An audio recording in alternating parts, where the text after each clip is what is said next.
যাই হোক, doctor Kalimullah sir হয়তো তার পক্ষে সাফাই গিয়েছেন। স্যার আমি শেষ করি প্লিজ। করা হয়েছে ঢাকা বিশ্ববিদ্যালয়ের ক্ষেত্রে। না, আমি যেটি বলতে চাই যে কলিমুল্লাহ স্যার যেটি বললেন কোন শর্তে কোন রকমের কম্প্রোমাইজ করা হয়নি। যাই হোক, আমার যেটি বক্তব্য যে আপনারা যদি আপনাদের জায়গা থেকে সঠিক হয়ে থাকেন, কম্প্রোমাইজ না করে থাকেন, তাহলে প্রথম আলো যে খবরটি ছাপিয়েছে বা যে প্রতিবেদনটি ছাপিয়েছে, আপনারা প্রথম আলোর এই প্রতিবেদনের এগনেস্টে কোনো রিজয়েন্ডার দিয়েছেন কিনা? যদি দিয়ে থাকতেন তাহলে প্রথম আলো সেটিও ছাপাতো, কিন্তু আপনারা কোনো রিজয়েন্ডার কিংবা এর প্রতিবাদে কোনো বক্তব্য কিন্তু আপনারা দেননি। এই বিষয়টি নিয়ে রিজয়েন্ডার দেওয়ার দায়িত্ব সংশ্লিষ্ট প্রতিষ্ঠান যারা ডিগ্রি প্রদান করেছে। যাই হোক, আমি সেটি জানতে চাচ্ছি এজ এ সুপারভাইজার, যেহেতু আপনি ছিলেন ওই সময়। প্রিয় দর্শক, আজকে পুলিশ কমিশনার যে কথাগুলা বলেছেন সেখান থেকে আমি একটু প্রফেসর ডক্টর নাজমুল হাসান কলিমুল্লাহ স্যারকে সর্বপ্রথমে কথা বলার অনুরোধ করছি।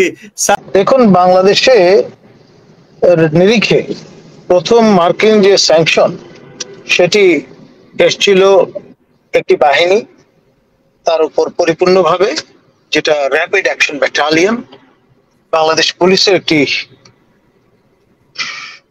অঙ্গীভূত প্রতিষ্ঠান, এবং এর পাশাপাশি সেই সময়কার দায়িত্বরত র্যাবের 6 জন কর্মকর্তার যারা অন ডেপুটেশন সেখানে ছিলেন।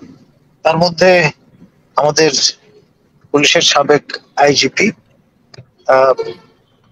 বেনজির মহোদয় ছিলেন অন্যতম, আর আপনার বর্তমান আইজিপি চৌধুরী মামুন মহোদয় তিনি ছিলেন।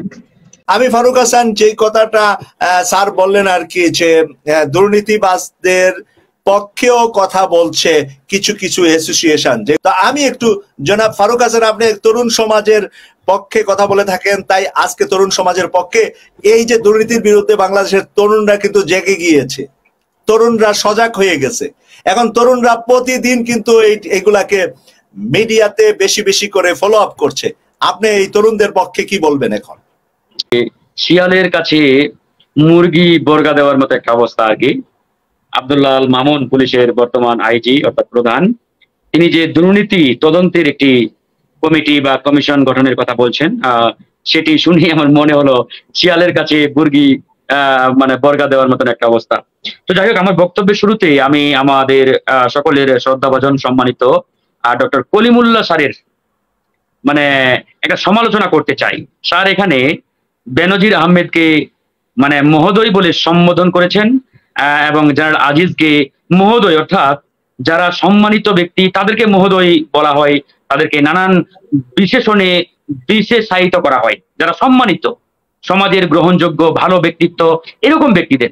কিন্তু একজন চিহ্নিত চোর, ডাকাত, লুটেরা এরকম একজন ব্যক্তিকে যখন মানে মহোদয়, সম্মানিত, মাননীয় ইত্যাদি বলে সম্বোধন করা হয়, তার মানে আমাদের বোঝার বাকি থাকে না যে আসলে আমরা তাদেরকে আসলে এক প্রকারের মানে কি বলে ওটাকে, মানে নিজের অজান্তেই হোক কিংবা জানা মতে হোক কিংবা সজ্ঞানেই হোক, আমরা এই দুর্নীতিগুলোকে, করাপশন গুলোকে, লুটেরাদেরকে আমরা সমর্থন দিচ্ছি। কতগুলো প্রোটোকল মেনটেন করি। 1, 2 নাম্বার হচ্ছে যতক্ষণ পর্যন্ত পরিপূর্ণভাবে প্রমাণিত না হচ্ছে, পুরো প্রক্রিয়া শেষ না হচ্ছে, বেনিফিট অফ ডাউট যে কোনো ব্যক্তিকে দিতে হবে 1। এবং সেই যুক্তিতে আমি কাউকে কিন্তু অসম্মান করে কথা বলি না 1।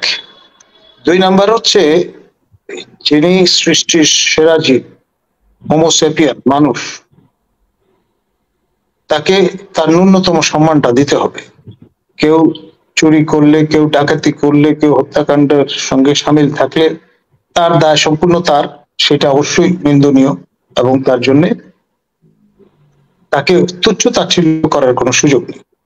একজন চোর কিংবা ডাকাতেরও ন্যূনতম মৌলিক মানবাধিকার আছে, সেটা আপনাকে অবশ্যই খেয়াল করে দেখেন।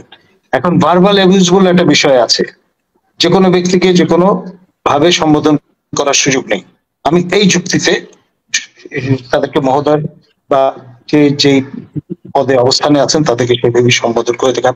যে ডক্টর কলিমুল্লাহ স্যার আমাদের সকলের প্রিয়, যাকে ইতিমধ্যেই বাংলাদেশের টপ অফ দা আলোচনার টপিকে আমরা রেখেছি। জেনারেল আজিজ, এই আজিজকে যে পিএইচডি ডিগ্রি দেওয়া হয়েছে বা হয়েছিল, এই পিএইচডি ডিগ্রির সুপারভাইজার ছিলেন আমাদের সম্মানিত কলিমুল্লাহ স্যার।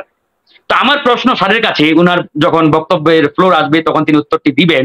উনি যখন উনার সুপারভাইজার নিয়োজিত হন বা নিয়োগপ্রাপ্ত হন, তখন কি তিনি জানতেন না যে জেনারেল আজিজ এরকম একজন করাপ্টেড এবং এমন একজন ফ্যামিলির সন্তান, তিনি, তার ভাইগুলো বাংলাদেশের শীর্ষ সন্ত্রাসী, এবং তিনি নিয়মিত কোনো পড়াশোনা, স্টাডি কিংবা একটা পিএইচডি করতে গেলে যে ধরনের অ্যাক্টিভিটিস করা দরকার, আমি যতটুকু জানি, আমি যদিও এই পিএইচডি করি নাই, এই পিএইচডি করার আগে নাকি অনেক আপনার সেমিনার করতে হয়, থিসিস করতে হয়, ইন্টারন্যাশনাল জার্নালে আপনার বিভিন্ন লেখা পাবলিশ হতে হয়, এরকম নানান আপনার মানে থাকতে হয়, তারপরে একজন ব্যক্তিকে পিএইচডি মানে দেওয়া হয়। তো এই জিনিসগুলো আসলে জেনারেল আজিজের ক্ষেত্রে বিবেচনা করা হয়েছিল কিনা আমি জানি না। প্রথম আলোতে এই বিষয়ে বিস্তারিত একটি প্রতিবেদন ছাপানো হয়েছে এবং সেখানে বলা হয়েছে যে বেনজির আহমেদ এবং জেনারেল আজিজ এই দুইজনকে যে পিএইচডি দেওয়া হয়েছে, সম্পূর্ণরূপে কোন নিয়ম নীতির তোয়াক্কা না করেই দুইজনকে পিএইচডি দেওয়া হয়েছে। এই যে আমি নিউজটি সামনে রেখেছি। নাদিম নামে এক ভদ্রলোক, তিনি ক্যালিফোর্নিয়া থেকে একটা পোস্ট গ্রাজুয়েট ধর্মী লেখা লিখেছেন। এর মধ্যে নানান রকমের অস্পষ্টতা আছে এবং নানান রকমের স্পেকুলেশন আছে যা একেবারেই আনফাউন্ডেড। ডক্টর আজিজ আহমেদের যে পিএইচডি, এই পিএইচডি প্রক্রিয়াটি লং ড্রন একটা 7 বছর প্রক্রিয়ার মধ্য দিয়ে উপসংহারে উপনীত হয়েছে। তিনি আমাদের পাবলিক ইউনিভার্সিটি, সশস্ত্র বাহিনী পরিচালিত BUP, Bangladesh university of professionals enrolled হয়েছিলেন এবং প্রত্যেকটা বিশ্ববিদ্যালয়ের আইন আলাদা। আমি জেনারেল আজিজ প্রতি শুক্র শনিবারে 6 ঘন্টা করে টানা ক্লাস করে তিনি তার এই কোর্স ওয়ার্ক সম্পন্ন করেছেন। আর 4 বছর তিনি কমান্ড করেছেন সীমান্ত রক্ষী যে বাহিনীটি আছে, আগে নাম ছিল বিটিআর, পরবর্তীতে বিজিবি। এই সময়টায় তিনি যে অভিজ্ঞতা, যে উপলব্ধি অর্জন করেছেন, সেটি তার ফিল্ড ওয়ার্ক হিসেবে গণ্য করা হয়েছে এবং পরবর্তী 3 বছর তিনি সেনা প্রধান হিসেবে দায়িত্ব পালন করেছেন এবং এই পুরো সময়টা একটা বড় অংশ জুড়ে তাকে এই ক্রিয়াকর্ম করতে হয়েছে। পিয়ার রিভিউ দুটি জার্নালে তার লেখা প্রকাশিত হয়েছে। 3টি সেমিনার তাকে প্রদান করতে হয়েছে পাবলিকলি এবং প্রি সাবমিশন সেমিনার পর্যন্ত যতগুলো শর্ত আছে সবগুলো তাকে পরিপূরণ করতে হয়েছে। চেহারা দেখে খাতির করে বা আপনার এই সেনাবাহিনীর প্রধান হিসেবে তাকে কিন্তু ডিগ্রি দেওয়া হয়নি। যে টপিকে আমরা কথা বলছি, যে আব্দুল্লাহ আল মামুন, পুলিশের প্রধান আইজি, তিনি দুর্নীতি দমনে যে একটি উদ্যোগ নিয়েছেন, কমিশন গঠন ইত্যাদি ইত্যাদি, আমি আগেই বলেছি যে এটি স্রেফ মানে শিয়ালকে মুরগি বর্গা দেওয়ার সামিল। আজকে দেখেন এই যে জেনারেল আজিজ কিংবা বেনজির আহমেদ, তারা দুর্নীতি আসলে কখন করেছে? যখন ক্ষমতায় ছিল, পাওয়ারে ছিল।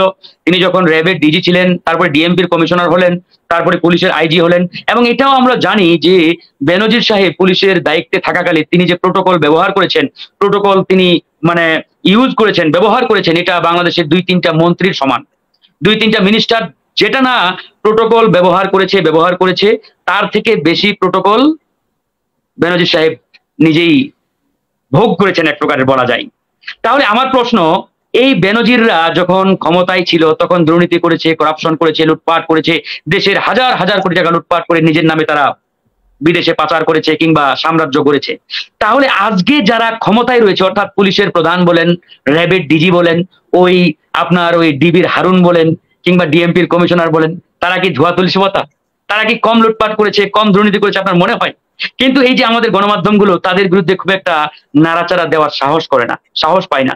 যদিও সাহস করাটা আসলে এই মুহূর্তে অত্যন্ত কঠিন, কারণ আমরা জেনেছি বা কিছুদিন আগে আপনারা জানেন যে ডেইলি স্টারের সম্পাদক মাহফুজ আনাম, তিনি প্রকাশ্যে একটি সভাতে বলেছিলেন যে বেনজির সাহেবের দুর্নীতির বিরুদ্ধে আমরা জানতাম, কিন্তু আসলে ওই সময় খবর ছাপানোর মতো সাহস আমাদের হয় নাই। কারণ খবর ছাপাতে গেলে হয়তো আমাদের উপরে নানান নির্যাতন নেমে আসতো কিংবা সরকার আমাদের পক্ষে দাঁড়াতো কিনা ইত্যাদি ইত্যাদি, তারা সাহস করে নাই।